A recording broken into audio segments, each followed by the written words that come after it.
નમસ્કાર વિદ્યાર્થી મિત્રો, તપોવન સાયન્સ એકેડમીમાં આપનું હાર્દિક સ્વાગત છે। આપણે મિત્રો લાસ્ટ વિડિયો લેક્ચરની અંદર ટ્રાન્ઝિસ્ટરની વિશેની સમજ આપણે મેળવેલી હતી। ટ્રાન્ઝિસ્ટરના પ્રકાર કેટલા છે તે આપણે મેળવેલા હતા। ત્યારબાદ ટ્રાન્ઝિસ્ટરની અંદર કેટલા છેડા હોય છે તેના કદ અને અવરોધકતા વિશેનો અભ્યાસ કરેલો હતો। એને આપણે બીજેટી કહીએ છીએ, તો શા માટે બીજેટી કહીએ છીએ તેનો આપણે અભ્યાસ કરેલો હતો। અને એને આપણે પ્રવાહનું સમીકરણ તારવેલું હતું IE that is equal to IB plus IC। આપણે ટ્રાન્ઝિસ્ટરનો મેઇન જે પ્રવાહનું સમીકરણ આપણે આ તારવેલું હતું IE that is equal to IB plus IC, જ્યાં IE એને નામ આપેલું હતું આપણે એમીટર પ્રવાહ, જે એમીટર પ્રવાહ ઉત્પન્ન કરે છે। ત્યારબાદ IB જેને આપણે કહીશું બેઝ પ્રવાહ, અને IC જેને આપણે કહીશું કલેક્ટર પ્રવાહ, જે આપણે ગઈકાલે અભ્યાસ કરી ગયા છે। IE ઓલવેઝ મિલી એમ્પિયરમાં મેઝર થશે, IB ઓલવેઝ માઇક્રો એમ્પિયરમાં મેઝર થશે, અને IC મિલી એમ્પિયરમાં મેઝર થશે। સૌથી મોટો પ્રવાહ હશે આની અંદર IE હશે। IE is greater than IC અને IC is greater than IB, એટલે સૌથી મોટો પ્રવાહ IE અને સૌથી નાનો પ્રવાહ IB હશે। ચલો, હવે આજે આ જ વસ્તુને અભ્યાસને આગળ લઈ જઈને આપણે એની અંદર પ્રવાહ ગેઇનના સૂત્ર તારવાના છે। પ્રવાહ ગેઇન એટલે વધવું, તો એના વિશેનો આપણે અભ્યાસ કરીશું। સો ટોપિકની શરૂઆત કરીએ આપણે। ટ્રાન્ઝિસ્ટરના એમ્પ્લીફાયરમાં જરૂરી પરિપથો સમજવાના છે। તો મેઇન વસ્તુ સ્ટુડન્ટ આપણને ખબર છે, જે આપણે ગઈકાલે અભ્યાસ કરી ગયા। ટ્રાન્ઝિસ્ટરને સ્પેલિંગ લખું છું અહીંયા। ટ્રાન્ઝિસ્ટરની અંદર આપણને ખબર છે કે કેટલા છેડા હોય છે? 3 છેડાઓ છે। આ 3 છેડાઓના નામ પણ તમને ખબર છે। એકને આપણે નામ આપેલું હતું એમીટર, બીજો છેડાને આપણે નામ આપેલું હતું બેઝ, અને ત્રીજા છેડાને નામ આપેલું હતું સ્ટુડન્ટ આપણે કલેક્ટર નામ આપેલું હતું। Emitter which is denoted by E, base is denoted by B, and collector is denoted by C। હવે મેઇન વસ્તુ, આ ટ્રાન્ઝિસ્ટરનો ઉપયોગ ઓલવેઝ આપણે એમ્પ્લીફાયર તરીકે જ્યારે કરીએ, એટલે આ જે ટ્રાન્ઝિસ્ટર છે, આ ટ્રાન્ઝિસ્ટરનો ઉપયોગ આપણે જ્યારે પણ એમ્પ્લીફાયર તરીકે કરીએ। હવે કદાચ તમને ખબર જ છે કે એમ્પ્લીફાયર એટલે શું, એટલે એમ્પ્લીફાયર તરીકે ઉપયોગ કરીએ ત્યારે હવે સમજો। પહેલાં એમ્પ્લીફાયરની અંદર આપણને જરૂર હોય 4 છેડા। પહેલાં તો એમ્પ્લીફાયર એટલે શું, તમને કદાચ ખબર છે આપણા ઘરમાં હોમ થિયેટર સિસ્ટમ હોય, સાઉન્ડ બાર આવે, એ બધામાં એમ્પ્લીફાયર આવે, જે નાના સિગ્નલને શું કરે? મોટું કરે, એટલે અવાજને ઢીંચાક જે છે તેની આવૃત્તિમાં શું કરે? વધારો કરે, બરાબર। તમે JBLના સ્પીકર, તમે DJ સિસ્ટમ જોયું, તો DJ સિસ્ટમવાળા બધા શેનો ઉપયોગ કરે વિદ્યાર્થીઓ? એમ્પ્લીફાયરનો ઉપયોગ કરે। એમ્પ્લીફાયર એટલે સાદી ભાષામાં આપણે દેશી લેંગ્વેજમાં સમજવું હોય તો ઢીંચાકની ઇફેક્ટ એકદમ જોરદાર આપે, એટલે એને એમ્પ્લીફાય થયેલું કહેવામાં આવે। ફિઝિક્સની પરિભાષામાં એમ્પ્લીફાયર એટલે સિગ્નલ નાનું હોય તો એ સિગ્નલને મોટું કરે, સિગ્નલ નાનું હોય તો સિગ્નલને શું કરે? મોટું કરે, એટલે એને એમ્પ્લીફાયર કહેવામાં આવે। એમ્પ્લીફાયરને ઓપરેટ કરવા માટે 4 છેડા જોઈએ। એમ્પ્લીફાયરને ઓપરેટ કરવા માટે કેટલા છેડા જોઈએ? 4। પણ ટ્રાન્ઝિસ્ટર પાસે કેટલા છેડા છે? 3 જ છેડા છે, બરાબર। એટલે જ્યારે પણ ટ્રાન્ઝિસ્ટરનો ઉપયોગ આપણે એમ્પ્લીફાયર તરીકે કરીએ ત્યારે ટ્રાન્ઝિસ્ટરના કોઈ એક છેડાને, એટલે આ 3 છેડામાંથી કોઈ એક છેડાને કોમન કરવામાં આવે। હવે સમજો, કોમન કરવામાં આવે એટલે શું?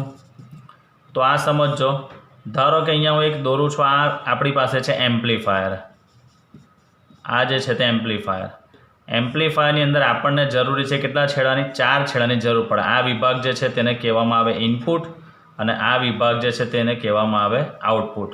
તો ઇનપુટ અને આઉટપુટના ભેગા થઈને કુલ 4 છેડાની જરૂર પડે, બરાબર। પણ ટ્રાન્ઝિસ્ટર પાસે છે 3 જ છેડા, એટલે 3માંથી કોઈ એક છેડાને કોમન કરવામાં આવે। કોમન એટલે શું કે એ છેડાનો ઉપયોગ ઇનપુટમાં બી થાય અને એ છેડાનો ઉપયોગ આઉટપુટમાં બી થાય, એટલે 3માંથી કોઈ પણ એક છેડાને કોમન કરવામાં આવે, કે જેનો ઉપયોગ ઇનપુટમાં બી થઈ શકે અને એને આપણે આઉટપુટમાં બી કહી શકીએ। એટલે જો એ મીટરનો આપણે કોમન કરીએ તો કોમન એ મીટર પરિપથ કહેવાય। એટલે એ મીટર છેડો ઇનપુટમાં બી ઇનપુટમાં બી કામ કરશે અને આઉટપુટમાં બી કામ કરશે। બેઝને કોમન કરીએ તો એને કોમન બેઝ પરિપથ કહેવાય। એટલે મતલબ કે બેઝ છેડો ઇનપુટમાં બી કામ કરશે અને આઉટપુટમાં બી કામ કરશે। કોમન કલેક્ટર, તો એ કલેક્ટર છોડી ઇનપુટમાં બી કામ કરે અને આઉટપુટમાં બી કામ કરે. આનું એક સારામાં સારું તમને ઉદાહરણ આપું વિદ્યાર્થીઓ, તમે ક્રિકેટ રમ્યા જ છો તમારી શેરીમાં કે એમાં રમતા હોય, ધારો કે 9 ખેલાડી હોય, 9 ખેલાડી, તો 4-4ની ટીમના 2 ટીમ તો પડે અને જે એક ખેલાડી હોય તેને યાદ કરો, તમે કહેતા હતા ને ઇન્ટરફિન્ટર કહેવાય, ઇન્ટરફિન્ટર અથવા ને જોકર કહેવાય. એટલે એ બંને ટીમમાં બેટિંગ બી કરે અને બંને ટીમમાં બોલિંગ બી કરે, બંને ટીમમાં ફિલ્ડિંગ બી કરે. એટલે આ બંને ટીમનો ખેલાડી હોય તેવું થાય. આવું કદાચ તમે તમારી શેરીમાં ક્રિકેટ રમતા હોય તો એકી સંખ્યામાં ખેલાડી હોય તો એકને આપણે શું બનાવીએ, ઇન્ટરફિન્ટર અથવા તો જોકર બનાવીએ. એ બંનેમાં રમે, બંને ટીમ તરફથી બી બેટિંગ કરે, બંને ટીમ તરફથી બોલિંગ કરે, બંને ટીમ તરફથી ફિલ્ડિંગ પણ કરે. તેવું જ આની અંદર છે. એ મીટરને કોમન કરશો એટલે એ ઇનપુટમાં બી કામ કરશે, આઉટપુટમાં બી કામ કરશે. બેઝને કોમન કરો એટલે બેઝ ઇનપુટમાં બી કામ કરશે, આઉટપુટમાં બી કામ કરશે. કલેક્ટરને કોમન કરો એટલે કલેક્ટર ઇનપુટમાં બી કામ કરશે અને આઉટપુટમાં પણ કામ કરશે. તો એના આધારે ટ્રાન્ઝિસ્ટરના 3 પરિપથ તૈયાર થતા હોય છે, બરાબર. એટલે ટ્રાન્ઝિસ્ટરના કોઈ એક છેડાને આપણે કોમન કરીને આપણે એને 3 છેડા 3 પ્રકારના પરિપથ આપણે એને બનાવીશું. તો લખી શકાય, આથી 3 પરિપથ તૈયાર થાય. હવે આ 3 પરિપથ કયા? તો પહેલો પરિપથ આપણે નામ આપીશું વિદ્યાર્થીઓ કોમન બેઝ પરિપથ. હું ધારો કે પહેલાં બેઝને કોમન કરું તો કોમન બેઝ પરિપથ. તમારી પાસે જ્યારે બી એક્ઝામમાં ને સમ આવશે સ્ટુડન્ટ, ત્યારે આખું કોમન બેઝ નહીં લખેલું હોય ભાઈ, સીબી પરિપથ લખેલું આવે. CB, C that is indication of common અને B that is indication of base. ત્યારબાદ બીજો જે આવશે તે કોમન એ મીટર પરિપથ.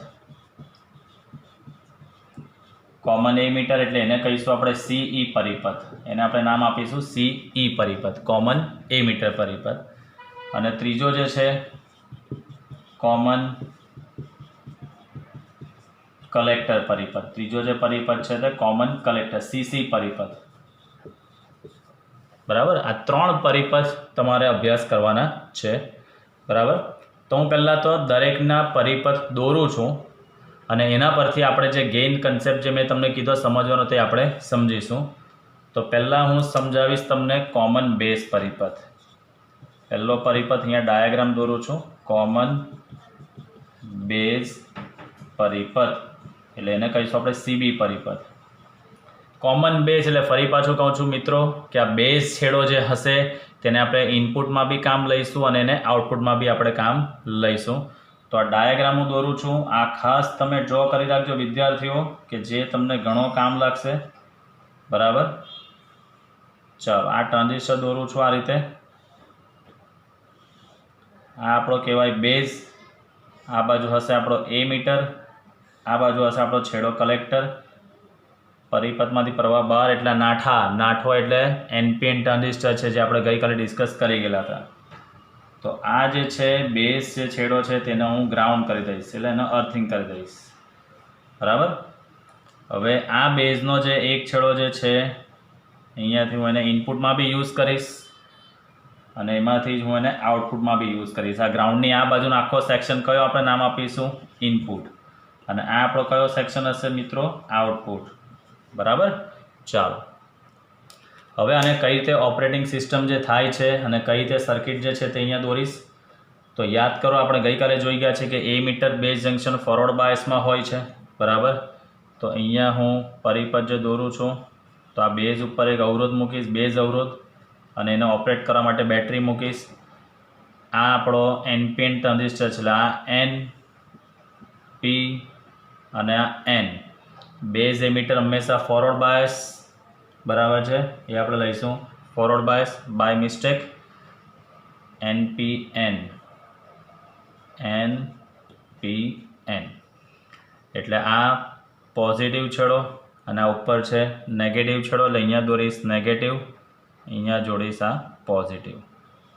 ચલો, આ માઇનસ, આ પ્લસ. આ જે બેટરી છે તેને હું નામ આપીશ VEE, એટલે એ મીટર અને બેઝ વચ્ચે જોડેલું છે એટલે VEB હું નામ આપું છું.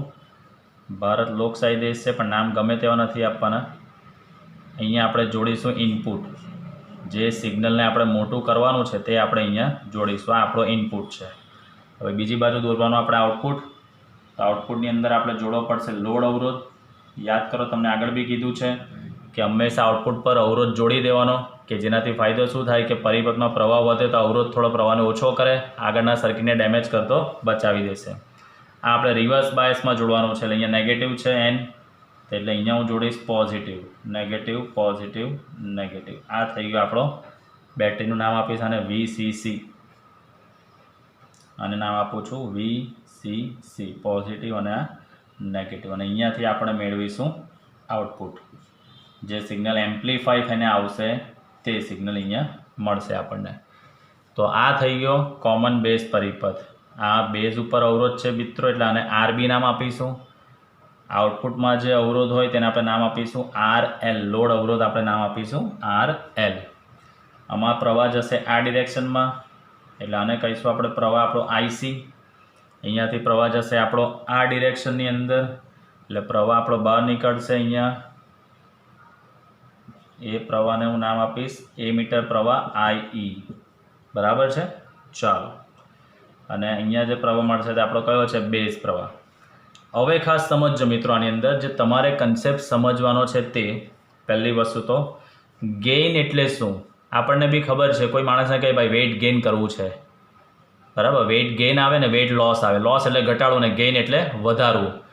તો ગેઇન એટલે શું કહેવાય ઇલેક્ટ્રોનિક્સની પરિભાષામાં? ગેઇન એટલે આઉટપુટ છેદમાં ઇનપુટ, કે ઇનપુટની સાપેક્ષે આઉટપુટમાં કેટલો ફેરફાર થાય છે તે રાશિને સાંકળીએ એટલે આપણે કહીશું એને ગેઇન. તો ગેઇનના 3 પ્રકાર આવે. ગેઇનના કેટલા પ્રકાર છે મિત્રો? 3. પ્રવાહ ગેઇન આવે, વોલ્ટેજ ગેઇન આવે અને પાવર ગેઇન આવે. બરાબર? ગેઇનના બેઝિકલી આપણે 3 પ્રકાર સમજવાના છે. તો સૌથી પહેલાં આપણે સમજીશું પ્રવાહ ગેઇન. બરાબર? હવે આપણે સમજીશું અહીંયા પ્રવાહ ગેઇન. આ મુદ્દો અહીંયાથી કાઢી નાખું છું. ચાલો, તો આપણે અહીંયા સમજીએ પહેલાં CB પરિપથનો પ્રવાહ ગેઇન. તો ગેઇન એટલે શું? તો પહેલાં આ ખાસ યાદ રાખજો મિત્રો. Gain, gain GAIN, gain. Gain એટલે યાદ રાખવાનું આઉટપુટના છેદમાં ઇનપુટ. આ ગેઇનના બેઝિકલી 3 પ્રકાર છે, જેમાંનો પહેલો તમે ભણશો પ્રવાહ ગેઇન. આગળ ગેઇનની આગળ પ્રવાહ લગાવ્યો તો અહીંયા ખાલી આટલો જ ફરક, આ આઉટપુટનું ચિહ્ન છે, શોર્ટ ફોર્મ છે આઉટપુટ. આઉટપુટ પ્રવાહ છેદમાં ઇનપુટ પ્રવાહ. બરાબર? ત્યારબાદ બીજું આવશે વોલ્ટેજ ગેઇન. તો અહીંયા સિમ્પલ લખીશું આઉટપુટ વોલ્ટેજ છેદમાં ઇનપુટ વોલ્ટેજ. અને પાવર ગેઇન એટલે લખી શકાય આઉટપુટ પાવર છેદમાં ઇનપુટ પાવર. તો દરેકમાં કન્સેપ્ટ જુઓ સ્ટુડન્ટ, જે તમારે JEE ઓરિએન્ટેડ કન્સેપ્ટ છે તે ગેઇન એટલે આઉટપુટના છેદમાં ઇનપુટ. પ્રવાહ ગેઇન હોય તો આઉટપુટ પ્રવાહ છેદમાં ઇનપુટ પ્રવાહ. વોલ્ટેજ ગેઇન હોય તો આઉટપુટ વોલ્ટેજ છેદમાં ઇનપુટ વોલ્ટેજ. પાવર ગેઇન હોય તો આઉટપુટ પાવર છેદમાં ઇનપુટ પાવર. બરાબર? હવે જે આપણે સમજવાનું છે તે કોમન બેઝ પરિપથનો પ્રવાહ ગેઇન સમજીએ આપણે.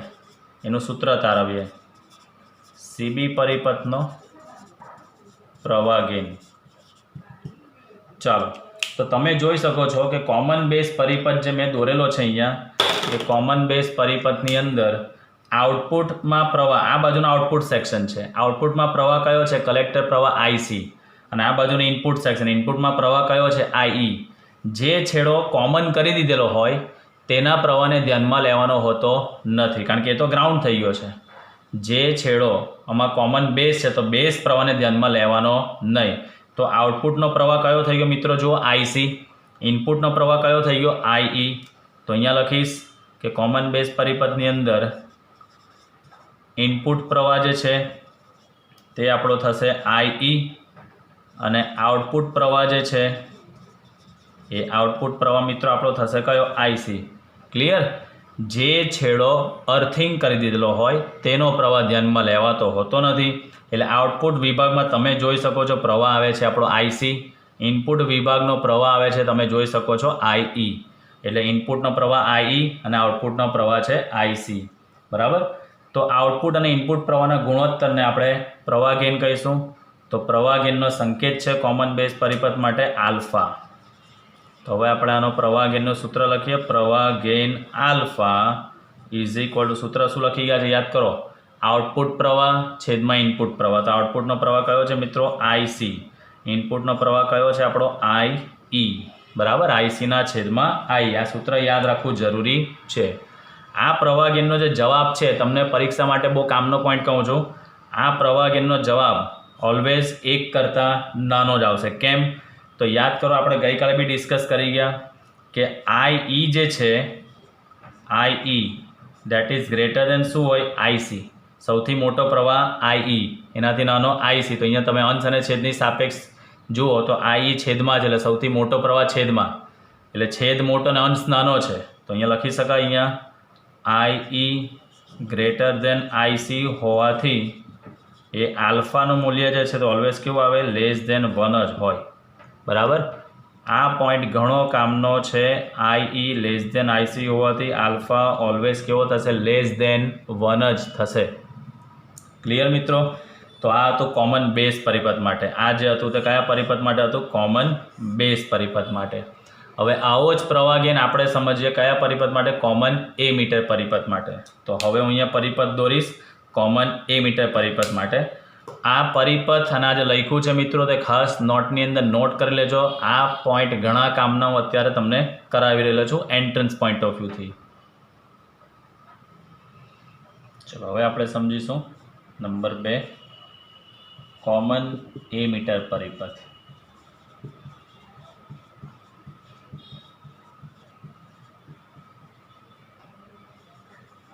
ચલો, કોમન એમીટર પરિપથ. પરિપથ અહીંયા દોરું છું. કોમન એમીટર એટલે એ મીટરને આપણે અર્થિંગ કરવાનો રહેશે. તો અહીંયા દોરું છું આ વચ્ચે આ ટ્રાન્ઝિસ્ટર. જે છેડાને અર્થિંગ કરવાનો હોય તેને અહીંયા નીચે દોરી દેવાના.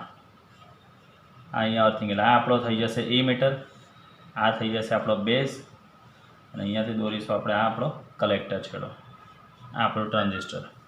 તો હવે જે છેડાને આપણે અર્થિંગ કરેલો છે તેનો એક છેડો આપણે લઈશું ક્યાં? ઇનપુટ વિભાગમાં. એક છેડો આપણે લઈશું અહીંયા આઉટપુટ વિભાગમાં. બરાબર, અહીંયા આપણને આઉટપુટ મળશે. અહીંયા લખી દઉં છું VO એટલે V આઉટપુટના વોલ્ટેજ. અહીંયા નામ આપી દઉં છું અને VI એટલે આપણા ઇનપુટના વોલ્ટેજ. બરાબર, આ આપણો સેક્શન થઈ જશે ઇનપુટ, આ આપણો સેક્શન થઈ જશે આઉટપુટ. ચાલો, હવે મેઇન વસ્તુ ઇનપુટની અંદર અહીંયા જોડીશું આપણે બેઝ અવરોધ. કયું ટ્રાન્ઝિસ્ટર છે આ? NPN. એટલે NPN એટલે અહીંયા છેડો આવશે આપણો પોઝિટિવ અને આ નેગેટિવ, કારણ કે આ અને ઓલવેઝ ફોરવર્ડ બાયસમાં જોડીશું. આપણો આ અવરોધ આપણો RB, આ પ્લસ માઇનસ બેટરીને નામ આપીશું VBB, કારણ કે એ મીટર તો ગ્રાઉન્ડ છે. આઉટપુટ પર અહીંયા લોડ અવરોધ RL અને સપ્લાય બેટરી પોઝિટિવ નેગેટિવ. કેમ? તો હવે તમે જાતે જજમેન્ટ લઈ શકો છો મિત્રો કે આ આપણો રિવર્સ બાયસ રિજિયનમાં છે એટલે.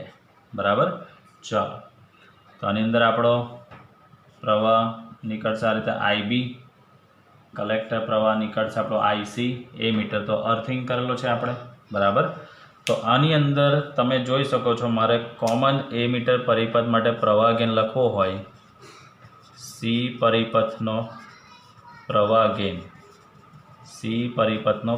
ગેઇન મારે લખવો હોય તો અહીંયા તમે જોઈ શકો છો મિત્રો કે એ મીટર તો ગ્રાઉન્ડ છે. ઇનપુટ વિભાગમાં કયો પ્રવાહ છે? IB.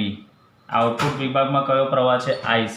તો અહીંયા લખીશ આપણો ઇનપુટ પ્રવાહ જે છે તે આપણો IB અને આઉટપુટ પ્રવાહ જે છે એ આઉટપુટ પ્રવાહને નામ આપીશ IC. તો હવે આના પરથી તમે પ્રવાહ ગેઇનનું સૂત્ર લખી શકો છો. ચાલો, તો હવે હું લખીશ અહીંયા પ્રવાહ ગેઇન. આ પ્રવાહ ગેઇનનો સંકેત છે બીટા. આઉટપુટ પ્રવાહ IC છેદમાં ઇનપુટ પ્રવાહ IB. પ્રવાહ ગેઇન આઉટપુટ પ્રવાહ છેદમાં ઇનપુટ પ્રવાહ. તો આઉટપુટમાં પ્રવાહ IC, ઇનપુટમાં પ્રવાહ IB.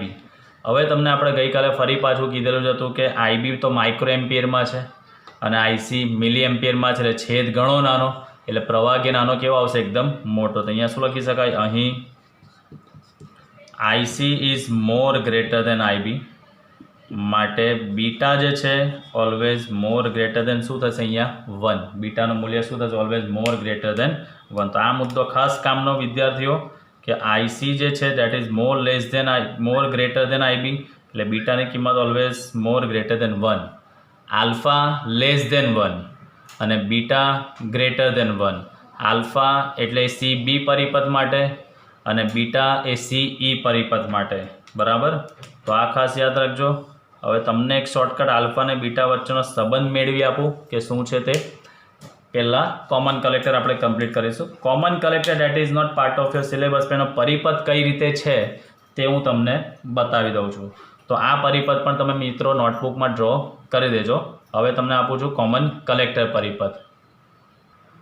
તે આપણે લઈએ છીએ હવે કોમન કલેક્ટર પરિપથ. Common collector પરિપથ.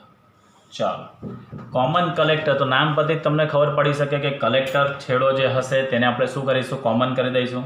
તો એનો પરિપથ હું અહીંયા દોરું છું. આ વચ્ચે દોરીશું આપણે આ ટ્રાન્ઝિસ્ટર. ચાલો, છેડાના નામ હવે તમને જ ખબર પડી જશે. અહીંયા કયો છેડો હોઈ શકે? કલેક્ટર, જેને આપણે અર્થિંગ કરી દેવાનો છે. બરાબર, તો આ કલેક્ટર છેડાને આપણે અહીંયાથી અર્થિંગ કરી દીધો છે. આ ચાલો, અહીંયા આપણો છેડો રહેશે બેઝ. અહીંયા આપણો છેડો આવશે કયો? એમીટર. તો જે છેડાને અર્થિંગ કર્યો છે ત્યાંથી એક છેડો ઇનપુટ વિભાગમાં, એક છેડો આઉટપુટ વિભાગમાં. જો એકદમ સરસ રીતે તમે સમજી શકો એ રીતે જ અહીંયા ડ્રો કરું છું. આ આપણો ઇનપુટ વિભાગ છે. બરાબર, અને અહીંયાથી આ આપણો આઉટપુટ વિભાગ છે. ઇનપુટ વોલ્ટેજ જેને આપણે નામ આપીએ છીએ VI, I that is indication of input અને VO that is indication of output. ચાલો, મેન વસ્તુ પ્રવાહની ડિરેક્શન એમીટર પર આવશે, એટલે અહીંયા પ્રવાહ આ રીતે. તો હવે આની અંદર ફરી પાછું ઓપરેટિંગ સિસ્ટમ આપણે જોઈશું.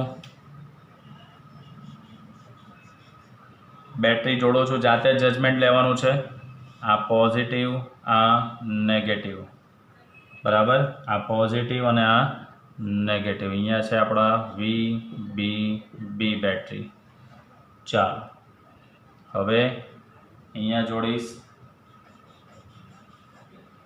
અને અહીંયા નેગેટિવ પોઝિટિવ નેગેટિવ પોઝિટિવ. કેમ આ આવ્યું છે તો હવે તમે જાતે જજમેન્ટ લેશો. If you have any query તો તમે મને પૂછી શકો છો. VEE આ આપણો RL, આ છે આપણો RB. બરાબર છે. કયો બાયસ છે તે જાતે જજમેન્ટ તમે લઈ શકો છો. આપણો ટ્રાન્ઝિસ્ટર NPN છે તો આ N, આ P છેડો, આ N છેડો. બરાબર છે. ચાલો, ઓકે. તો હવે આની અંદર આ આપણો કોમન કલેક્ટર પરિપથ થઈ ગયો. આની અંદર કલેક્ટર છેડાને ગ્રાઉન્ડ કરેલો છે, એટલે આની અંદર પ્રવાહને આપણે કહીએ તો આ આપણો જે છે તે આવશે IE અને આ જે છે પોઝિટિવ ટુ નેગેટિવ એટલે અહીંયા આવશે આપણો આ IB. આનો સિલેબસમાં not part of your syllabus અભ્યાસ કરવાનો નથી. તમારે બે જ અભ્યાસ કરવાના છે, જે કોમન બેઝ અને કોમન એમીટર. પણ આ પરિપથ દોરી રાખ્યો છે કે સમજવો હોય તો, બાકી નોટ નેસેસરી. આના પર એટલું ફોકસ કરવાની જરૂર નથી. ચાલો, હવે મેઇન વસ્તુ ગેઇનના કન્સેપ્ટ કમ્પ્લીટ થઈ ગયા બાદ 3 પરિપથ આપણે દોરી દીધા છે. હવે આપણે કમ્પ્લીટ કરીશું આગળ એની લાક્ષણિકતાઓ, જે સૌથી ઇમ્પોર્ટન્ટ ટોપિક છે. એની લાક્ષણિકતાનો આપણે અભ્યાસ કરીશું. હવે ટોપિક ઘણો જ ઇમ્પોર્ટન્ટ છે સૂત્રાત્મક સમજૂતી માટે.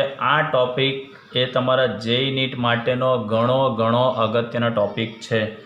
મારા પોઈન્ટ ઓફ વ્યૂ આ ટોપિકને હું હાર્ડ કહું છું કે આવડવો જ જોઈએ, સમજ પડવી જ જોઈએ. નહીં સમજ પડે તો વિડીયોને પોઝ કરીને, રિવર્સ કરીને, ફરી પાછો રિવાઇન્ડ કરીને આને જોતા રહેજો. અને પછી પણ સમજ ન પડે, કોઈ તકલીફ પડે તો બંદા આપકી કિસ્મત મેં હાજર હૈ, એટલે તમે મને પૂછી શકો છો. સૌથી પહેલું તો ટ્રાન્ઝિસ્ટરની લાક્ષણિકતા. What is the meaning of લાક્ષણિકતા? ગુજરાતી વર્ડ છે. લાક્ષણિકતાને ઇંગ્લિશમાં કહેવા હોય મિત્રો કેરેક્ટરિસ્ટિક. લાક્ષણિકતાને ઇંગ્લિશમાં આપણે કહીશું કેરેક્ટરિસ્ટિક. બરાબર, CHARACTERISTIC. TERISTICS કેરેક્ટરિસ્ટિક એટલે લાક્ષણિકતા, બરાબર. કેરેક્ટરિસ્ટિક એટલે લાક્ષણિકતા અને ટ્રાન્ઝિસ્ટરની લાક્ષણિકતા સમજવાની છે.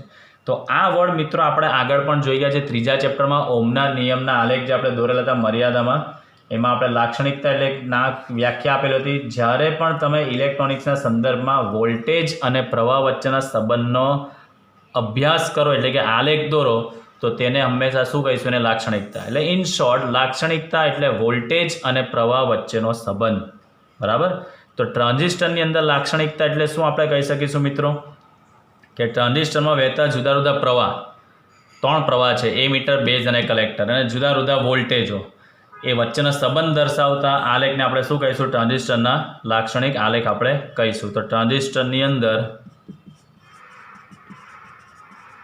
ટ્રાન્ઝિસ્ટરના જુદા જુદા પ્રવાહો અને વોલ્ટેજ વચ્ચેના સંબંધને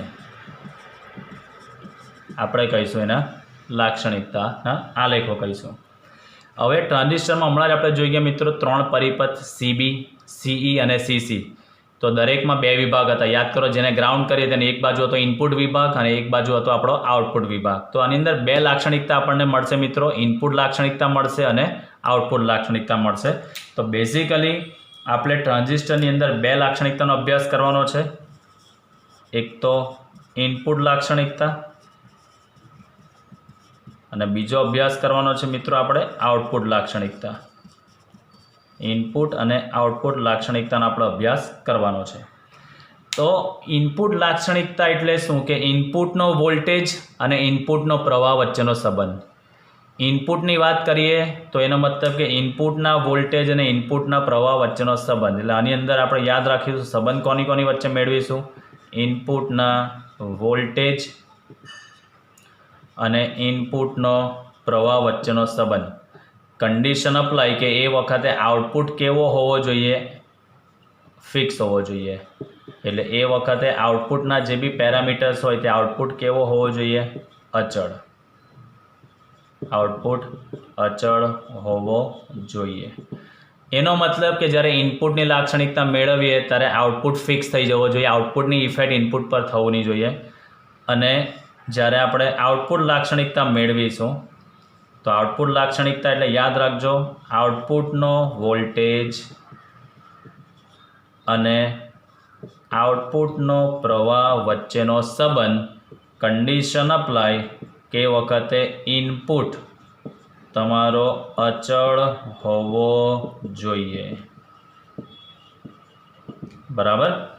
એટલે ઇનપુટ લાક્ષણિકતા એટલે ઇનપુટના વોલ્ટેજ અને ઇનપુટનો પ્રવાહ લેવાનો. આઉટપુટ લાક્ષણિકતા એટલે આઉટપુટના વોલ્ટેજ અને આઉટપુટનો પ્રવાહ તમારે લેવાનો છે. તો બંનેને આપણે વ્યાખ્યાયિત જરાક આપી દઈએ વ્યવસ્થિત. અહીંયા એક વર્ડ હું એડ કરીશ જે હવે ખાસ સમજવા જેવું છે કે જ્યારે પણ તમારી પાસે ઇનપુટ લાક્ષણિકતા મેળવવાની હોય ત્યારે કોઈ એક ફિક્સ એટલે અચળ ફિક્સ આઉટપુટ વોલ્ટેજે, કોઈ એક ફિક્સ આઉટપુટ વોલ્ટેજે ઇનપુટ વોલ્ટેજ અને ઇનપુટનો પ્રવાહ વચ્ચે સંબંધ તમે દર્શાવતા હોય તો એ સંબંધ દર્શાવતા આલેખને ઇનપુટ લાક્ષણિકતા કહેવાય. એને કહીશું આપણે ઇનપુટ લાક્ષણિકતા. એટલે એનો મતલબ શું થશે તે સમજો. તો આના પરથી મિત્રો એ સમજવાનું છે કે જ્યારે બી તમે ઇનપુટ લાક્ષણિકતા મેળવશો ત્યારે તમારા આઉટપુટ વોલ્ટેજ કેવા લેવાના છે? ફિક્સ. એટલે આ ખાસ યાદ રાખવાનું. ઇનપુટ લાક્ષણિકતા તમે જ્યારે મેળવવા જાઓ ત્યારે યાદ રાખજો કે આઉટપુટ વોલ્ટેજ તમારા ફિક્સ રહેવા જરૂર છે. કઈ રીતે તે આપણે અભ્યાસ કરીશું. આઉટપુટ વોલ્ટેજ તમારા કેવા રાખવાના છે? અચળ રાખવાના છે. અને હવે જ્યારે આઉટપુટ લાક્ષણિકતા તમે મેળવવા જશો તો એની આપણે ડેફિનેશન આપીએ કે કોઈ એક ઇનપુટ પ્રવાહના મૂલ્ય આઉટપુટ વોલ્ટેજ અને આઉટપુટનો પ્રવાહ વચ્ચેનો સંબંધ દર્શાવતા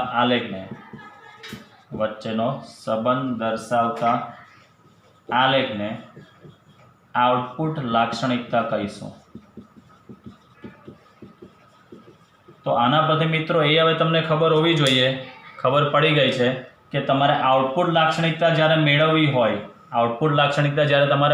હોય ત્યારે ઇનપુટનો પ્રવાહ તમારે ફિક્સ રાખવાનો છે, અને જ્યારે ઇનપુટ લાક્ષણિકતા મેળવો ત્યારે આઉટપુટનો વોલ્ટેજ ફિક્સ રાખવાનો છે। તો આના પરથી આ પોઈન્ટ ખાસ યાદ રાખજો મિત્રો, આઉટપુટ લાક્ષણિકતા તમારે મેળવવી હોય ત્યારે તમારે ઇનપુટનો પ્રવાહ તમારે રાખવાનો છે કેવો? અચળ રાખવાનો છે। ઇનપુટનો પ્રવાહ રાખવાનો છે, અચળ રાખવાનો છે, બરાબર। તો ટ્રાન્ઝિસ્ટરની લાક્ષણિકતા એટલે મિત્રો યાદ રાખજો, પ્રવાહ અને વોલ્ટેજ વચ્ચેના સંબંધ, બે લાક્ષણિકતા ઇનપુટ ને આઉટપુટ। ઇનપુટ લાક્ષણિકતા મેળવવી હોય એટલે ઇનપુટના વોલ્ટેજ અને પ્રવાહ વચ્ચે સંબંધ મેળવો તો આઉટપુટ અચળ, પણ આઉટપુટમાં શું? તો હવે ક્લિયર થઈ ગયું, વોલ્ટેજ, એ જોઈશું હમણાંના પછી। અને આઉટપુટ લાક્ષણિકતા મેળવવી હોય એટલે કે આઉટપુટના વોલ્ટેજ અને પ્રવાહ વચ્ચેનો સંબંધ મેળવવો હોય ત્યારે ઇનપુટ અચળ, પણ ઇનપુટનો રાખવાનો છે આપણે પ્રવાહ ફિક્સ કરીશું, બરાબર। હવે આપણે એનો પરિપથ દોરું છું અને પરિપથ પરથી લાક્ષણિકતાનું તમને સમજાવીશ। ચલો મિત્રો, ટ્રાન્ઝિસ્ટરની જે બે લાક્ષણિકતા મેળવવાની છે તેનો અહીંયા મેં આખો પરિપથ દોરેલો છે। પહેલાં તો એ ખબર હોય છે કે આ પરિપથ કયો છે, કોમન બેઝ છે, કોમન કલેક્ટર છે કે કોમન એમીટર છે। તો એમીટર જુઓ કોમન આવે છે, આ ઇનપુટ વિભાગ, આ આપણો વિભાગ જે છે મિત્રો અહીંયાથી, this is our input section, આ આપણો ઇનપુટ સેક્શન છે અને આ આપણો આઉટપુટ સેક્શન છે। તો મેઇન વસ્તુ બંનેની અંદર એમીટર જે છે તે કોમન આવે છે, એટલે આ કોમન એમીટર પરિપથ છે। આપણો જે પરિપથ છે તે પરિપથનું નામ આપીશું, કયો છે? સીઈ પરિપથ છે આપણો આ, બરાબર। આ આપણો સીઈ કોમન એમીટર પરિપથ છે। મેઇન વસ્તુ આની અંદર ઇનપુટ સેક્શનની અંદર એમીટર તો અર્થિંગ છે, એટલે હવે કદાચ તમને સર્કિટ પરથી ખબર પડી શકશે કે એમીટર અર્થિંગ છે એટલે ઇનપુટ વિભાગની અંદર પ્રવાહ કયો છે? આઈબી, અને આઉટપુટ વિભાગમાં પ્રવાહ કયો છે? આઈસી। આ ટ્રાન્ઝિસ્ટરને ઓપરેટ કરવા માટે આપણને ખબર છે કે બેઝ અને એમીટર વચ્ચે ઓલવેઝ ફોરવર્ડ બાયસ જોડવામાં આવે અને કલેક્ટરને વચ્ચે ઓલવેઝ જોડવામાં આવે છે રિવર્સ બાયસ। આપણું ટ્રાન્ઝિસ્ટર છે, તમે પ્રવાહની ડિરેક્શન બહાર તરફ છે એટલે એન પી એન, એટલે અહીંયા તમે જોઈ શકો છો બેઝ ઉપર આ જોડેલું છે વીબીબી બેટરી દ્વારા, એમીટર જંક્શન આપણું ફોરવર્ડ બાયસમાં છે અને વીસીસી બેટરી દ્વારા કલેક્ટર જંક્શન આપણું રિવર્સ બાયસ છે, બરાબર। અહીંયા થોડા હેન્ડ રાઇટિંગ નાના લખીશ, જગ્યા ઓછી છે, સમજાવવાનું ઘણું છે, તો રિક્વેસ્ટ સ્ટુડન્ટ કે જરા કોઓપરેટ કરજો। એમીટર જંક્શન બોલું છું તેના પર ફોકસ કરજો ખાસ, તો એમીટર જંક્શન ફોરવર્ડ બાયસમાં છે, કઈ બેટરી દ્વારા છે? તો વીબીબી બેટરી દ્વારા। કલેક્ટર જંક્શન રિવર્સ બાયસમાં છે, તો અહીંયા લખીશ કલેક્ટર જંક્શન રિવર્સ બાયસમાં, એની સપ્લાય બેટરી છે વીસીસી, બરાબર છે, વીસીસી।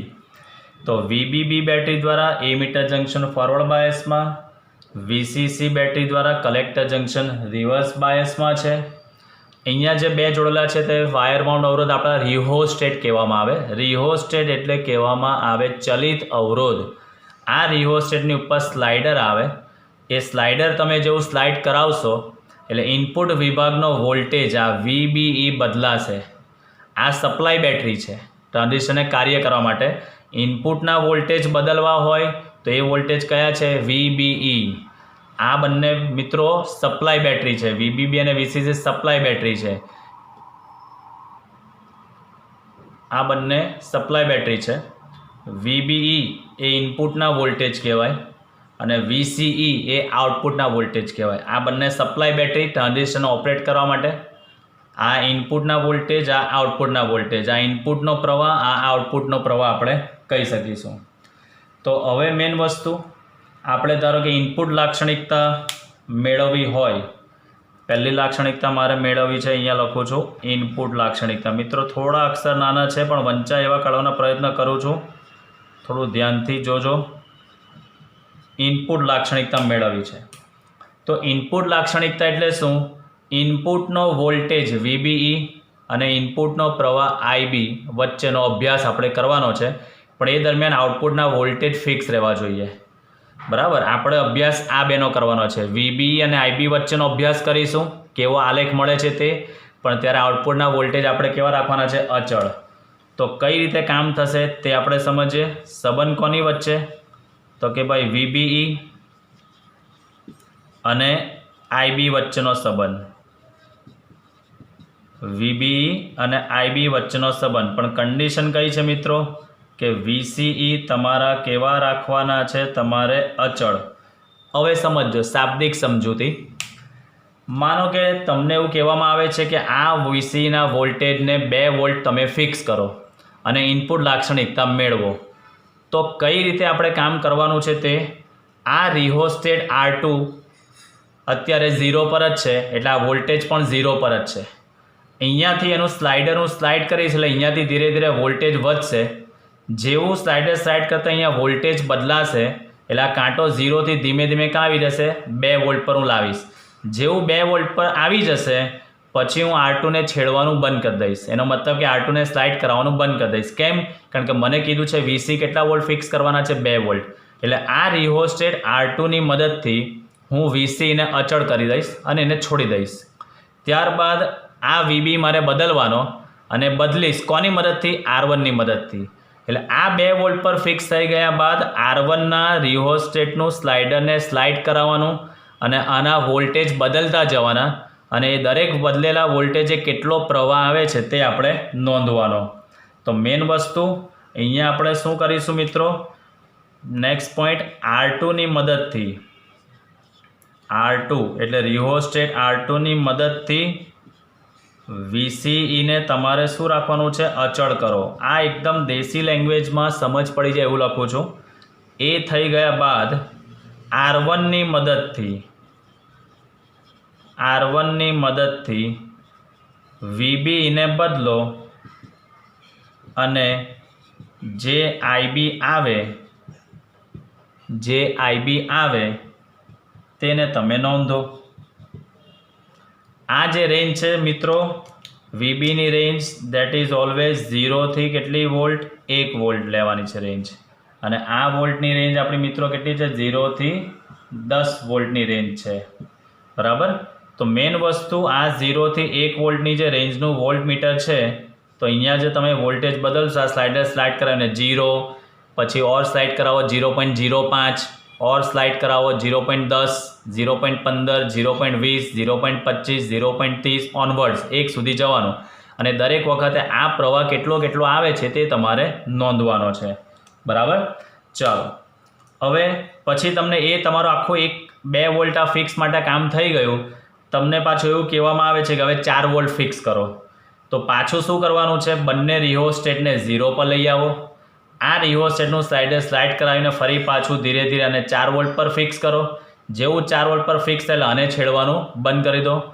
પાછું R1ની મદદથી આને 0, 0.05, 0.10, 0.15, 0.20, 0.25 એવા વોલ્ટેજ પર લાવો અને જે પ્રવાહ આવે તે તમારે અવલોકન કોઠામાં નોંધવાનો રહેશે. બરાબર. એટલે કહેવાનો કન્સેપ્ટ શું છે મિત્રો આની અંદર? કે ત્યારબાદ ફરી પાછું તમને એવું કહેવામાં આવે છે કે હવે R2ની મદદથી, હવે તમને કહેવામાં આવે છે કે R2ની મદદથી VC બરાબર 4 વોલ્ટ અચળ કરો. VC બરાબર 4 વોલ્ટને અચળ કરો. ત્યારબાદ આપણે શું કર્યું છે? અચળ થઈ ગયા. હવે R1ની મદદથી ફરી પાછું VBને બદલો. VB બદલો અને જે IB આવે તે તમારે નોંધવાનું છે. બરાબર. જે IB આવે તે તમારે નોંધવાનું છે. એટલે આની અંદર તમને જે આલેખ મળશે મિત્રો, એ આલેખ કોની વચ્ચે મળશે? VBE અને IB વચ્ચે તમને આલેખ મળશે. VBE અને IB વચ્ચે તમને આલેખ મળશે. તો એ આલેખ તમે જોશો તો હું ડ્રો કરું છું અહીંયા ઇનપુટ લાક્ષણિકતાનો આલેખ અહીંયા ડ્રો કરું છું. સમજો ખાસ, આ ઇનપુટ લાક્ષણિકતાનો આલેખ અહીંયા દોરવા તરફ આપણે જઈ રહેલા છીએ. ઇનપુટની અંદર વોલ્ટેજ છે આપણા કયા VBE, તો અહીંયા લખીશ વોલ્ટેજ એક્સ અક્ષ પર VBE, વાય અક્ષ પર પ્રવાહ આપણો મળશે IB. તો એનો જે આલેખ છે મિત્રો એ તમને મળશે આપણા PN જંક્શન ડાયોડ જેવો જ. PN જંક્શનનો આલેખ યાદ કરો, આવો તમે ભણી ગયા છો. આ ધારો કે તમને 2 વોલ્ટ અચળનો આલેખ તમને મળે છે, તો 4 વોલ્ટ અચળનો આલેખ તમને એનાથી પાછળ મળશે. આ જે છે તે તમારા 4 વોલ્ટ અચળનો આલેખ મળે છે. તો આની જે લાક્ષણિકતાનો આલેખ છે તે સાદા PN જંક્શન ડાયોડ જેવી જ છે. તો આ મુદ્દો ખાસ હું લખીશ, જે નીટ લેવલ માટે કામનો છે, કે ઇનપુટ લાક્ષણિકતાનો આલેખ, ઇનપુટ લાક્ષણિકતાનો આલેખ PN જંક્શન ડાયોડના ફોરવર્ડ બાયસ જેવો જ છે. આ એક સમજવા માટે, યાદ રહેના માટે કે ભાઈ એની ઇનપુટ લાક્ષણિકતા એટલે આપણે સાદા PN જંક્શનના ફોરવર્ડ બાયસ જેવો જ એનો આલેખ તમને મળવાનો છે. બરાબર છે. તો આ પોઈન્ટ ઇનપુટ લાક્ષણિકતાનો હતો કે ઇનપુટના વોલ્ટેજ અને પ્રવાહ વચ્ચેનો સંબંધનો અભ્યાસ કરવો હોય તો આઉટપુટના વોલ્ટેજને ફિક્સ કરો. કઈ રીતે? તો R2ની મદદથી VC ને અચળ કરો, પછી R1ની મદદથી VB બદલો ને જે IB આવે તે તમારે નોંધવાનો છે. એનો આલેખ તમને આ રીતે મળતો જશે. બરાબર. તો આ હતું આપણું ઇનપુટ લાક્ષણિકતા. હવે આપણે સમજીએ આઉટપુટ લાક્ષણિકતા. મિત્રો આ જે પોઈન્ટ લખેલા છે, આલેખ જે દોરેલો છે, આ પરિપથ દોરીને તમે ખાસ નોટબુકની અંદર એને કમ્પ્લીટ કરી દેજો. હવે આપણે સમજીએ આઉટપુટ લાક્ષણિકતા. ચલો, તો અહીંયા આપણે સમજીશું હવે આઉટપુટ લાક્ષણિકતા. ચલો, આઉટપુટ લાક્ષણિકતા એટલે શું? તો એ તમને ખબર છે, આઉટપુટનો વોલ્ટેજ અને આઉટપુટના પ્રવાહ વચ્ચેનો સંબંધ. એનો મતલબ કે આપણે કોની વચ્ચે અભ્યાસ કરવાનો છે મિત્રો? VCE અને IC વચ્ચે. VCE અને IC વચ્ચેનો સંબંધ. પણ આ સંબંધ જ્યારે મેળવો ત્યારે આપણે જોઈ ગયા ઇનપુટનો પ્રવાહ અચળ, એટલે આપણો IB કેવો રાખવાનો છે? અચળ રાખવાનો છે. હવે આ સંકેત કદાચ તમને ખબર પડી જવી જોઈએ, ને ના ખબર પડે તો હું ફરી પાછું કહી દઉં છું. VCE voltage between collector and emitter, voltage between collector and emitter. IC collector current, IB base current, VBE voltage between base and emitter, voltage between base and emitter. બરાબર. IB એટલે બેઝ કરંટ. તો આ VCE એટલે output voltage છે આપણો, આ voltage between collector and emitter. IC output પ્રવાહ એટલે કલેક્ટર કરંટ, IB ઇનપુટ પ્રવાહ base current, VBE voltage between base and emitter એટલે આપણા ઇનપુટ વોલ્ટેજ છે. આ બંને આપણી સપ્લાય બેટરી છે. ચાલો, તો આની અંદર તમને એવું કહેવામાં આવે છે મિત્રો કે ભાઈ આને તમે કોન્સ્ટન્ટ કરો, પહેલાં 20 માઇક્રોએમ્પિયર પર ફિક્સ કરો. હવે ઇનપુટનો પ્રવાહ ફિક્સ કરવાનો છે, એટલે આ રિહોસ્ટેટ, અત્યારે બંને રિહોસ્ટેટ 0 પર જ છે. રિહોસ્ટેટ R1ની મદદથી આને તમે જેમ જેમ સ્લાઇડ કરાવશો એટલે VB બદલાશે, પણ એને આપણે નોટ કરવાના નથી, આપણે IBનું કામ છે. તો આ રિહોસ્ટેટનું સ્લાઇડર તમે સ્લાઇડ કરતા જાઓ છો એટલે આ ધીરે ધીરે IBનો કાંટો ધીરે ધીરે ક્યાં આવશે? 20 માઇક્રોએમ્પિયર પર આવશે. જેવો 20 માઇક્રોએમ્પિયર આવી જશે એટલે આને આપણે છેડવાનું બંધ કરી દઈશું, અને પછી આ R2ની મદદથી VCને આપણે બદલતા જઈશું, અને જે IC આવે તેને આપણે નોંધવાનો છે. તો મેઇન વસ્તુ શું કરીશું? તમને જે રીતે કહેવામાં આવે કે ભાઈ આટલા IBને ફિક્સ કરો, તો એ આપણે R1ની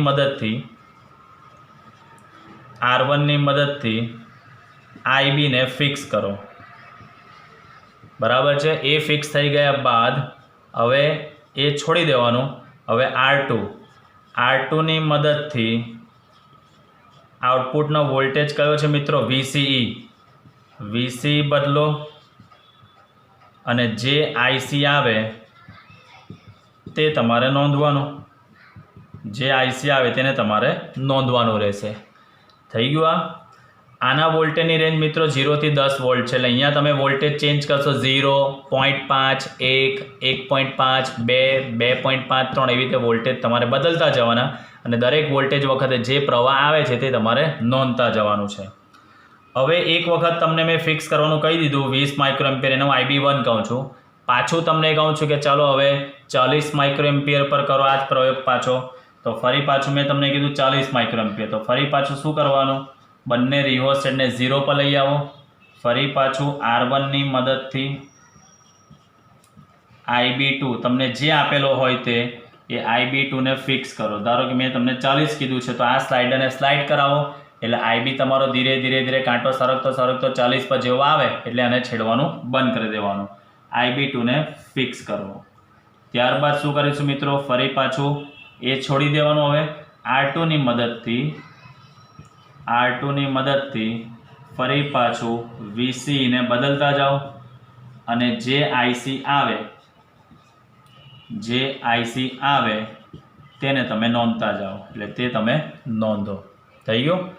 તો આ હતી એની આઉટપુટ લાક્ષણિકતા. એનો આપણે આલેખ સમજીએ. તો એનો આલેખ ખાસ સમજો મિત્રો, હું દોરું છું આ બાજુ. ચાલો અહીંયા એનો આલેખ ઉપર દોરું છું.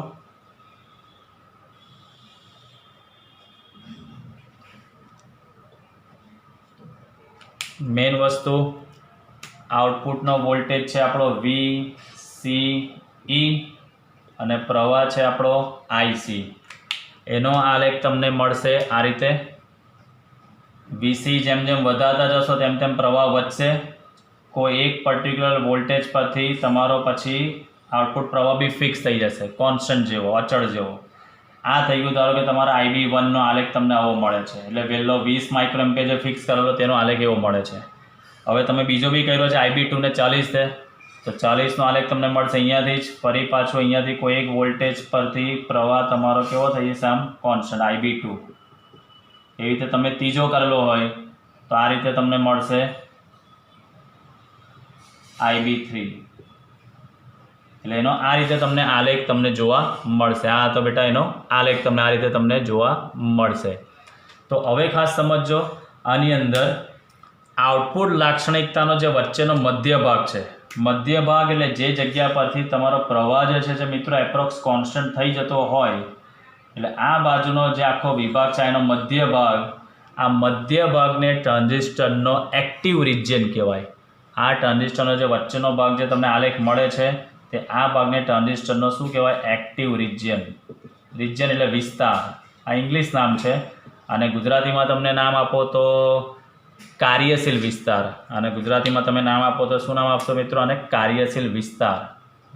કાર્યશીલ વિસ્તાર, આને નામ આપશો તમે કાર્યશીલ વિસ્તાર.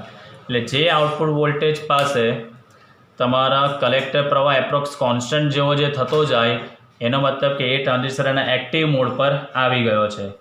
ત્યારબાદ આ વિસ્તારમાં તમે જોશો તો આ વિસ્તારમાં કલેક્ટર પ્રવાહ એ VCના મૂલ્ય પર આધાર રાખતો નથી. લગભગ કેવો થઈ જશે, અચળ થઈ જાય છે. લગભગ કેવો થઈ જાય છે, અચળ થઈ જાય છે. તો આ હતી એની આઉટપુટ લાક્ષણિકતા, અને આ જે આલેખ છે તે તેની ઇનપુટ લાક્ષણિકતા છે. આ આલેખ કોનો છે, ઇનપુટ લાક્ષણિકતાનો આલેખ છે આ.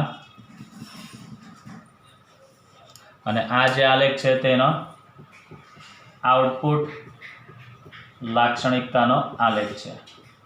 તો લાક્ષણિકતા એટલે આપણે શું કર્યું મિત્રો, જોઈ શકો છો તમે વોલ્ટેજ અને પ્રવાહ વચ્ચેનો સંબંધનો અભ્યાસ કર્યો છે. જ્યારે ઇનપુટ લાક્ષણિકતા તમે મેળવો છો, આગળ આપણે જે ભૂસી નાખેલું હતું અહીંયાથી ઇનપુટ લાક્ષણિકતા એટલે VB અને IB વચ્ચેનો સંબંધ, ત્યારે VCને અચળ કરવાનો. અને જ્યારે આઉટપુટ લાક્ષણિકતા એટલે VC અને IC વચ્ચેનો અભ્યાસ કરીએ છીએ ત્યારે આપણે ઇનપુટના પ્રવાહને ફિક્સ કરવાનો છે. આ એનો ઇનપુટ લાક્ષણિકતાનો આલેખ એપ્રોક્સ PN જંક્શન એટલે same as PN junction forward bias જેવો. આ જે છે તે આલેખ આ રીતે મળે છે. જે જગ્યા પરથી પ્રવાહ તમારો લગભગ કોન્સ્ટન્ટ થઈ જાય તે વિભાગથી આપણે કહી શકીશું ટ્રાન્ઝિસ્ટરનો કયો વિભાગ કહેવાય, એક્ટિવ રિજિયન, જેને આપણે નામ આપીશું કાર્યશીલ વિસ્તાર કહીએ. અને કાર્યશીલ વિસ્તારની અંદર યાદ રાખજો, કલેક્ટર પ્રવાહ એ VCના મૂલ્ય પર આધાર રાખતો નથી. જુઓ લાઇન તમને લિનિયર સુરેખ જેવી મળે છે. એટલે પહેલાં ધીરે ધીરે વધે છે, પછી એપ્રોક્સ સુરેખ થઈ જાય છે. એનો મતલબ કે પછી તમે વીસી વધારો છો તો આઈસીમાં એટલો ઝાઝો ફરક આવતો નથી. એપ્રોક્સ તમને સેમ જેવો ફરક સેમ જ તમને જોવા મળે છે. તો આ હતી મિત્રો આપણી બંને ટ્રાન્ઝિસ્ટરની લાક્ષણિકતાઓ. તો હવે મિત્રો નેક્સ્ટ પોઈન્ટ, આ જ પોઈન્ટને થોડો કન્ટિન્યુ કરીએ છીએ આપણે. ટ્રાન્ઝિસ્ટરના હવે જે સમજવાના છે તે પ્રાચલો, દેટ ઇઝ કોલ્ડ પેરામીટર્સ, એ આના પરથી જ છે. એટલે આપણા ટોપિકને આપણે કમ્પ્લીટ કરીશું. ટ્રાન્ઝિસ્ટરના પ્રાચલ ગુજરાતી વર્ડ છે, ઇંગ્લિશમાં કહેવાય પેરામીટર્સ, કે જેના મૂલ્યમાં ફેરફાર થતો હોય, બદલાતો હોય, તેને પ્રાચલ કહેવામાં આવે. બરાબર. તો નેક્સ્ટ ટોપિક આપણે લઈએ છીએ ટ્રાન્ઝિસ્ટરના પ્રાચલો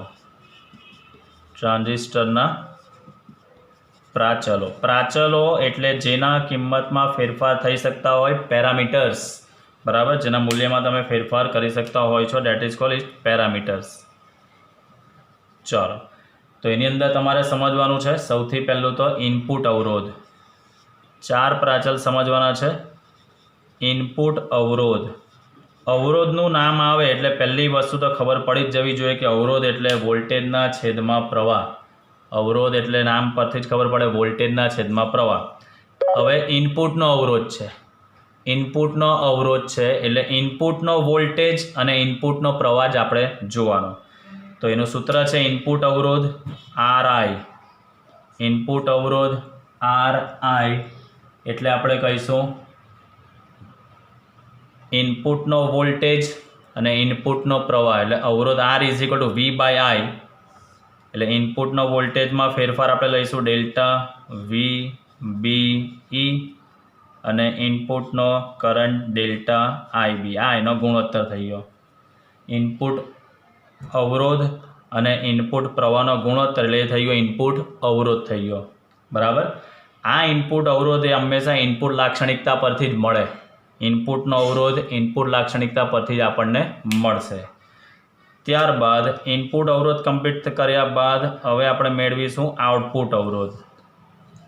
તો હવે આપણે મેળવીએ આઉટપુટ અવરોધ. ચાલો, તો આઉટપુટ અવરોધ એટલે આપણે આઉટપુટ વિભાગમાં જ જોવાનું. આઉટપુટ વિભાગ, તો આઉટપુટ વિભાગમાં અવરોધનું બેઝિક સૂત્ર શું છે મિત્રો? વોલ્ટેજના છેદમાં પ્રવાહ. તો આઉટપુટમાં વોલ્ટેજ કયો છે? VCE. તો લખી શકાય delta VCE upon delta IC. આઉટપુટમાં પ્રવાહ કયો છે? IC.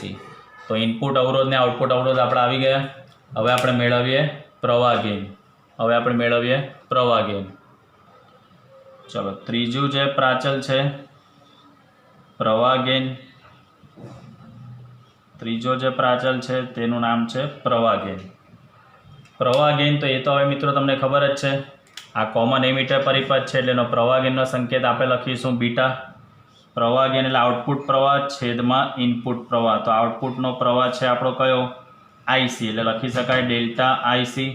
અને ઇનપુટનો પ્રવાહ છે IB. એટલે લખી શકાય ડેલ્ટા IB. એટલે બીટા = સૂત્ર આવી ગયું ડેલ્ટા IC ના છેદમાં ડેલ્ટા IB. આ થઈ ગયો ત્રીજો પ્રાચલ. અને હવે ચોથો પ્રાચલ જે સમજવાનો છે, જેનું નામ છે, થોડું ટિપિકલ છે, ટ્રાન્સકન્ડક્ટન્સ. ચોથો પ્રાચલ છે જેનું નામ છે ટ્રાન્સકન્ડક્ટન્સ. અહીંયા લખું છું, ચોથો પ્રાચલ ટ્રાન્સકન્ડક્ટન્સ. ચોથા પ્રાચલનું નામ છે મિત્રો transconductance. that is a reciprocal એટલે ઇન્વર્સ ઓફ રેઝિસ્ટન્સ. અવરોધનું ઊંધું એટલે ટ્રાન્સકન્ડક્ટન્સ. તો ટ્રાન્સકન્ડક્ટન્સની અંદર અવરોધમાં શું છે? વોલ્ટેજના છેદમાં પ્રવાહ. તો ટ્રાન્સકન્ડક્ટન્સ એટલે શું આવશે? પ્રવાહના છેદમાં વોલ્ટેજ. પણ શરત ખાલી એની અંદર એટલી છે, ટ્રાન્સકન્ડક્ટન્સ એટલે યાદ રાખવાનું કોનો ગુણોત્તર લેવાનો છે? આઉટપુટનો પ્રવાહ લેવાનો છે અને ઇનપુટનો વોલ્ટેજ. આઉટપુટનો પ્રવાહ અને ઇનપુટના વોલ્ટેજના ગુણોત્તરને ટ્રાન્સકન્ડક્ટન્સ કહેવાય, જેનો સંકેત છે GM. ટ્રાન્સકન્ડક્ટરનો સંકેત છે GM. જો અહીંયા વોલ્ટેજના છેદમાં પ્રવાહ છે, પણ અહીંયા પ્રવાહના છેદમાં વોલ્ટેજ. પણ શરત એટલી, પ્રવાહ આઉટપુટનો છે અને ઇનપુટનો વોલ્ટેજ છે. તો આ ટ્રાન્સ કન્ડક્ટન્સનું મિત્રો મારે સૂત્ર લખવું હોય તો trans conductance GM that is equal to, okay હું આને લખું છું અહીંયા જ હમણાં નીચે, trans conductance GM that is equal to આઉટપુટનો પ્રવાહ, તો આઉટપુટમાં પ્રવાહ કયો છે IC, તો શું લખી શકાય ડેલ્ટા IC છેદમાં ઇનપુટનો વોલ્ટેજ, તો ઇનપુટમાં વોલ્ટેજ કયા છે VBE, તો ડેલ્ટા IC ના છેદમાં લખી શકાય ડેલ્ટા VBE, ડેલ્ટા IC ના છેદમાં લખી શકાય ડેલ્ટા VBE, બરાબર છે। તો આ થઈ ગયા 3 સૂત્રો। આનું હજી પણ સૂત્ર છે બીજા જે આપણે મેળવીએ છીએ અહીંયા, આ VCC નામ હું જરા કાઢી નાખું છું, એ VCC નામ સમજી લેજો મિત્રો કે અહીંયા છે એટલે અંદર લખી દઉં છું। હવે આના જ આપણે બીજા સૂત્રો તારાવીએ ટ્રાન્સ કન્ડક્ટન્સ GM ના। તો તમે જોઈ શકો છો મિત્રો અહીંયા GM નું સૂત્ર શું આવ્યું, આઉટપુટનો પ્રવાહ એટલે ડેલ્ટા IC છેદમાં ઇનપુટનો વોલ્ટેજ એટલે ડેલ્ટા VBE, આ સૂત્ર આપણું બેઝિક સૂત્ર છે આ। હવે આ સૂત્રને હું શું કરું છું અહીંયા ખાસ સમજજો, અંશ અને છેદ બંનેને હું ડેલ્ટા IB વડે ભાગી નાખું, અંશ અને છેદ બંનેને ડેલ્ટા IB વડે ભાગી નાખું એટલે અહીંયા ડેલ્ટા IC એને પણ હું ડેલ્ટા IB વડે ભાગી નાખું છું, અને ડેલ્ટા VBE છે તેને પણ હું ડેલ્ટા IB વડે ભાગી નાખું છું। એટલે અંશ અને છેદ બંનેને મિત્રો ડેલ્ટા IB વડે ભાગી નાખેલ છે। આ આપણો ઉપર અંશનો ડેલ્ટા IC એને બી ડેલ્ટા IB વડે ભાગ્યો અને છેદમાં ડેલ્ટા VBE એને પણ ડેલ્ટા IB વડે ભાગ્યો। હવે તમે જોઈ શકો છો, જુઓ ડેલ્ટા IC છેદમાં ડેલ્ટા IB, ડેલ્ટા IC છેદમાં ડેલ્ટા IB એટલે શું કહી શકાય બીટા, એટલે GM ઇઝ ઇક્વલ ટુ ઉપર આવશે બીટા છેદમાં delta VBE upon delta IB, delta VBE upon delta IB એટલે ઇનપુટ અવરોધ RI, એટલે ટ્રાન્સ કન્ડક્ટન્સનું એક બીજું બી સૂત્ર થઈ ગયું મિત્રો, ખાસ સમજો। આ ટ્રાન્સ કન્ડક્ટન્સ ઘણી બધી વખત ઉપયોગમાં આવશે। Trans conductance GM is equal to beta upon RI, એનો એકમ બનશે મો, એકમ બનશે આનો શું મિત્રો મો, આનો કોઈ એકમ આવશે નહીં, ગેઇનનો એકમ આવે નહીં, પ્રવાહના છેદમાં પ્રવાહ, અહીંયા પણ અવરોધનો એકમ ઓમ, આ અવરોધનો એકમ પણ ઓમ। તો આ હતી ટ્રાન્ઝિસ્ટરની લાક્ષણિકતાઓના પ્રાચલો। તો ઇનપુટ અવરોધ, આઉટપુટ અવરોધ, પ્રવાહ ગેઇન અને ટ્રાન્સ કન્ડક્ટન્સ। ટ્રાન્સ કન્ડક્ટન્સ એટલે આઉટપુટનો પ્રવાહ અને ઇનપુટનો વોલ્ટેજ વચ્ચેનો સંબંધ, આઉટપુટનો પ્રવાહ એટલે IC, ઇનપુટનો વોલ્ટેજ એટલે VBE, ડેલ્ટા IC ના છેદમાં ડેલ્ટા VBE। એ સૂત્રને અંશ અને છેદ બંનેને ડેલ્ટા IB વડે આપણે ભાગી નાખ્યું, ડેલ્ટા IC છેદમાં ડેલ્ટા IB એટલે પ્રવાહ gain beta, delta VBE upon delta IB એટલે ઇનપુટ અવરોધ RI, એટલે ટ્રાન્સ કન્ડક્ટન્સનું બીજું સૂત્ર આવી ગયું બીટા અપોન RI। તો આ ચાર એના પ્રાચલો તમારે સૂત્ર સ્વરૂપે ખાસ એટલે ખાસ યાદ રાખવાના રહેશે। નેક્સ્ટ આગળના ટોપિકને આપણે કન્ટિન્યુ કરીશું નેક્સ્ટ વિડીયો લેક્ચરમાં, એમ્પ્લીફાયરને, જે પણ ઘણો ઇમ્પોર્ટન્ટ છે। પણ એ આગળના લેક્ચર માટે ખાસ અગત્યની સૂચના, આ જે ટોપિક આપણે લાક્ષણિકતાવાળો ચલાવ્યો તે એકદમ આવડવો જરૂરી છે, તો જ તમે સારી રીતે આના પછીની થિયરી, કોમન એમીટર પરિપથનો એમ્પ્લીફાયર પરિપથ અને આપણે વોલ્ટેજ ગેઇન અને પાવર ગેઇનના સૂત્રો તારવવાના છે। તો આ ખાસ તમે સારી રીતે કમ્પ્લીટ કરી નાખજો। તો વિદ્યાર્થી મિત્રો, કાઇન્ડલી રિક્વેસ્ટ, આજના વિડીયો લેક્ચરને મને વિડીયો બનાવવાની ઘણી મજા આવી છે, આઈ હોપ તમે પણ એને સારી રીતે સમજીને એન્જોય કરશો। Thank you.